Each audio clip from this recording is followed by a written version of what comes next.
Hi everyone, कैसे हो आप सभी लोग। आई होप आप लोग अच्छे होंगे। मैं हूं राहुल जयसवाल एंड स्वागत करता हूं आप सभी का एक बार फिर हमारे यूट्यूब चैनल JR ट्यूटोरियल्स में। फ्रेंड्स, आज अगेन आपके सामने एक मोस्ट इंपॉर्टेंट सिविक्स का लेक्चर वीडियो लेकर आ चुका हूं दोस्तों, जिसमें आज के दिन हम लोग पढ़ने वाले हैं हमारे 8th स्टैंडर्ड के लिए सिविक्स सब्जेक्ट का जो हमने चैप्टर की शुरुआत की थी दोस्तों, जिसका नाम है chapter number 3 the union executives. तो आज हम इस पर्टिकुलर चैप्टर का लेक्चर नंबर 3 आपके लिए लेकर आ गए हैं, जो कि अगेन एक बहुत ही ज्यादा इंपॉर्टेंट लेक्चर वीडियो होने वाला है। तो दोस्तों, आपको याद होगा, अगर हमने इसके पहले के 2 लेक्चर्स के बारे में डिस्कस करें तो बहुत सारी चीज हमने ऑलरेडी कंप्लीट कर दी है इस चैप्टर में से। जैसे कि अगर बात करें कि यूनियन एग्जीक्यूटिव का मतलब क्या होता है, जनरली 2 चीज होते हैं, एक लेजिस्लेचर होता है, दूसरा एग्जीक्यूटिव्स होते हैं। लेजिस्लेचर्स कंट्रोल करते हैं एग्जीक्यूटिव्स को। लेजिस्लेचर में आपके लोकसभा एंड राज्यसभा हाउसेस आ जाते हैं। वही हम लोग ने एग्जीक्यूटिव्स देखा था, उसमें हमारे जो मेन होते हैं that is president, prime minister and council of ministers आ जाता है। ये हमने डिस्कस कर लिया था। और प्रेसिडेंट क्या होता है, उसका क्या रोल्स होते हैं, क्या उनके पावर, क्या फंक्शंस होते हैं, ये डिस्कस कर लिया था। प्राइम मिनिस्टर क्या होते हैं, क्या उनका पावर फंक्शंस होता है, ये भी हमने डिस्कस कर लिया है। तो अगर आपने इसके पहले के 2 लेक्चर्स नहीं देखे तो प्लीज जाइए, सबसे पहले वो लेक्चर्स देख लीजिए। आपको बहुत ही ज्यादा मजा आएगा, बहुत ही ज्यादा अच्छे से एक्सप्लेन किया हुआ है और हर डाउट समझ में आ जाएगा कि यार वाकई में कोई देश का प्रेसिडेंट, हमारे देश का प्रेसिडेंट और प्राइम मिनिस्टर करते क्या है, ये पूरा एक्सप्लेन किया हुआ है। ठीक है, जाके देख लेना। और साथ ही में हमारे प्लेलिस्ट में हर चैप्टर्स के वीडियोस अवेलेबल है पूरा अच्छे से, पूरा स्टैंडर्ड के हिसाब से, हर स्टैंडर्ड हर सब्जेक्ट के हिसाब से प्रेजेंट है, वीडियोस बना के हमने रखे हुए हैं। तो प्लीज उसको भी चेकआउट कर लेना, पूरे वीडियोस अवेलेबल है। ठीक है, तो चलिए, आज आखिरी लेक्चर है, 3rd लेक्चर, और फाइनली ये जो चैप्टर हमारा है यूनियन एग्जीक्यूटिव, ये भी हमारा खत्म हो जाएगा आज के दिन। तो इसको ध्यान से देख लेना, कुछ ही इंपॉर्टेंट टॉपिक्स बचे हुए हैं। तो आज का जो टॉपिक हम लोग पढ़ने वाले हैं, जो कि है बहुत ज्यादा इंपॉर्टेंट आज के लिए, वो है दोस्तों कि हम जो पार्लियामेंट जो होता है उसमें हम लोग कैसे चेक कर सकते हैं कि किस प्रकार ये जो काउंसिल ऑफ मिनिस्टर है वो अपना काम जो है वो कर पा रहे हैं कि नहीं। तो यहां पे हम लोग बात कर सकते हैं कि पार्लियामेंट जो होता है, ठीक है ना, ये क्या होता है, हाउस होता है। पार्लियामेंट जो होता है वो हाउस होता है, और वो कैसे चेक करता है, parliament checks over the executives. Executives मतलब क्या होते हैं, जो काम करते हैं, जैसे कि मिनिस्टर्स हो गए और काउंसिल ऑफ मिनिस्टर्स हो गए। तो पार्लियामेंट्री एक्शंस या फिर पार्लियामेंट्री जो होते हैं, हाउसेस जो होते हैं, वो किस प्रकार उसके ऊपर चेक करते हैं और क्या क्या चीजें होती है वो हम डिस्कस करेंगे। तो सबसे पहले अगर बात करें पार्लियामेंट्री सिस्टम के अंदर जो गवर्नमेंट का होता है, उसमें अगर बात करें तो ये इसलिए होता है कि वो लोग को, काउंसिल ऑफ मिनिस्टर को या फिर जो मिनिस्टर्स होते हैं उनके ऊपर कंट्रोल रखना बहुत ज्यादा जरूरी है। क्योंकि पार्लियामेंट क्या होता है, एक ऐसा चीज होता है जहां पे बोथ द पार्टीज बैठते हैं। जैसे कि फॉर एग्जांपल आपके जो सत्ता में है इस वक्त, वो पार्टी भी प्रेजेंट है, मिनिस्टर्स प्रेजेंट है, काउंसिल ऑफ मिनिस्टर्स प्रेजेंट है, और अपोजिशन लीडर्स भी प्रेजेंट है।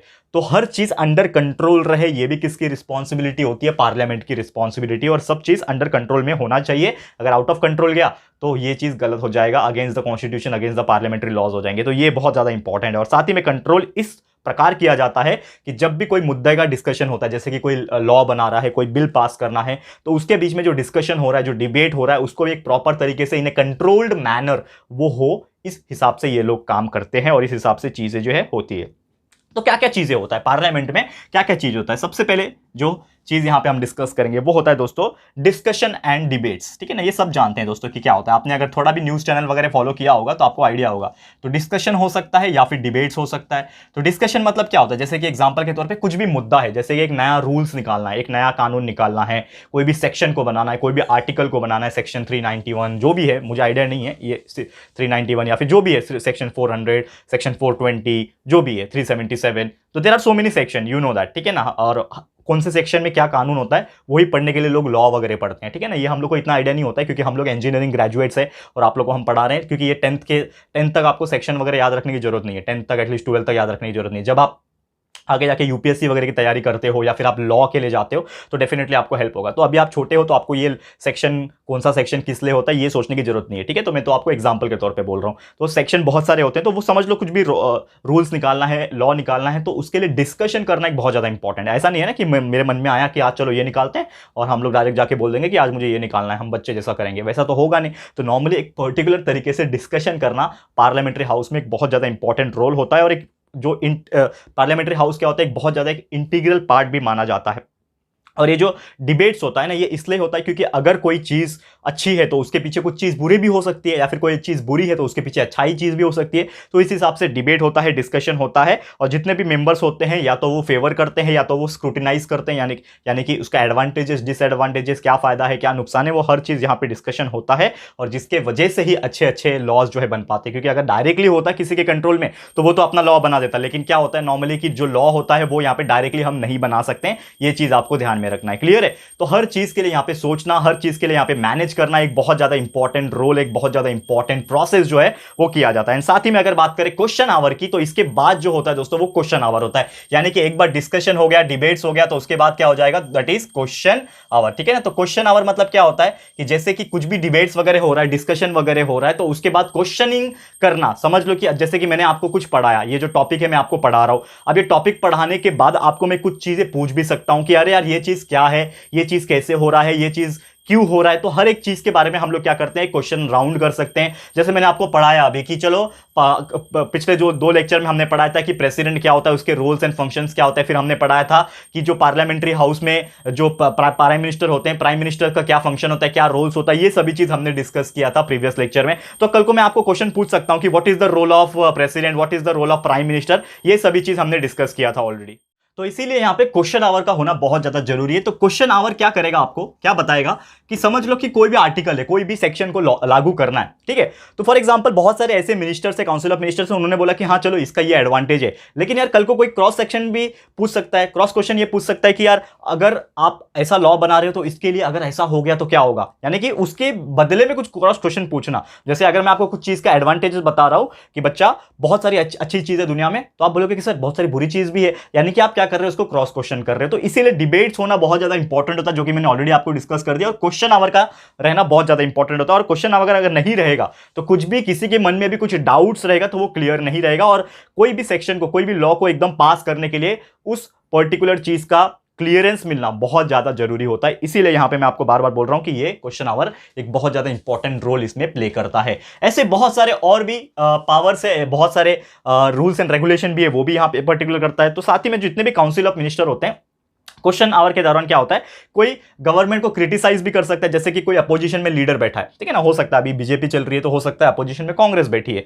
तो यहां पे कुछ भी उन्होंने एक लॉ निकाला और वो बोल रहे कि ये लॉ पास होना चाहिए, ये लॉ बनना चाहिए, लेकिन अपोजिशन को ये मजा नहीं आ रहा है, बोल रहा है कि नहीं यार आप ये जो लॉ निकाल रहे हो ये सुनने के लिए अच्छी बात है लेकिन प्रैक्टिकल नहीं है। कहीं सुना हुआ डायलॉग है ना मूवी का, तो ये चीज ऐसा भी हो सकता है। तो कहने का मतलब ये है कि बहुत सारी ऐसी चीजें होंगी दोस्तों जो उनको पसंद नहीं आएगी, तो वो क्या करेंगे, गवर्नमेंट को क्रिटिसाइज करेंगे, नहीं मुझे नहीं पसंद आया, ये आप नहीं कर सकते, ऐसा हम होने नहीं देंगे, हम आंदोलन करेंगे, ऐसा मतलब बेंच पीटने लगते हैं वो लोग। आपने देखा होगा पार्लियामेंट्री हाउस में, कभी देखना जाके लोकसभा राज्यसभा पे न्यूज़ वगैरह पे आता है कभी कभी, तो देखना बहुत मजा आता है सुनने में मिनिस्टर्स लोग का, क्योंकि ये सब चीज़ हम लोग नहीं सोचते, क्योंकि यार हम लोग को ऐसा लगता है क्या फायदा सुन के, लेकिन यार सुना करो, ये सब चीज़ मजा आता है। अभी से करोगे ना तो आगे जाके 2-4 साल के बाद ना आपको ये पूरा पॉलिटिकल साइंस और ये सिविक्स वगैरह का इतना नॉलेज हो जाएगा ना, हो सकता है आप बड़े होकर नेता बन जाओ। ठीक है?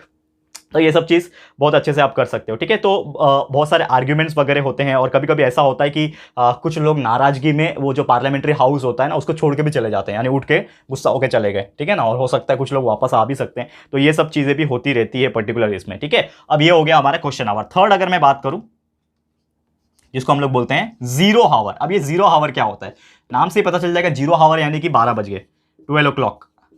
ठीक है? 12 o'clock एक ऐसा टाइम है, जैसे हम लोग बोलते हैं ना, एक साइंस में मैंने आपको पढ़ाया था जीरो शैडो। जीरो शैडो कब होता है, जब 12 बजे एग्जैक्टली सन हमारे ऊपर होता है, तो हमारा जो शैडो है वो नहीं बनता है, मतलब वो शैडो अंदर चला जाता है, मतलब अंडरग्राउंड चले जाता है, तो हमें शैडो दिखाई नहीं देता है। लेकिन कब होगा वो, जब सन हमारे एग्जैक्टली बीचों बीच होगा, और कब होता है वो 12 बजे एग्जैक्टली होता है। तो सेम इसी प्रकार 12 बजे एक जीरो आवर होता है पार्लियामेंट्री सेशन के अंदर, जिसमें क्या होता है कि ये एक ऐसा पीरियड जिसमें बहुत सारे क्वेश्चन जो है पब्लिक इंपॉर्टेंस पे वो क्या हो सकते हैं, रेज किए जा सकते हैं या फिर डिस्कस किए जा सकते हैं। तो फॉर एग्जांपल किसी को भी कुछ मुद्दा है पब्लिक के लिए पूछना है कि हाँ ऐसा करेंगे तो पब्लिक को क्या फायदा, ऐसा करेंगे तो पब्लिक को क्या नुकसान है, तो इस प्रकार क्वेश्चंस या फिर डिस्कशन जो भी होगा वो इस जीरो हावर के दौरान पूछा जा सकता है। क्लियर है? तो ये भी चीज आपको ध्यान में रखना है। और last but not the list, एक और यहां पे बहुत इंपॉर्टेंट कॉन्स्टिट्यूशन में एक रूल है जिसको हम लोग बोलते हैं नो कॉन्फिडेंस मोशन। इसको भी देख लेते हैं हम लोग।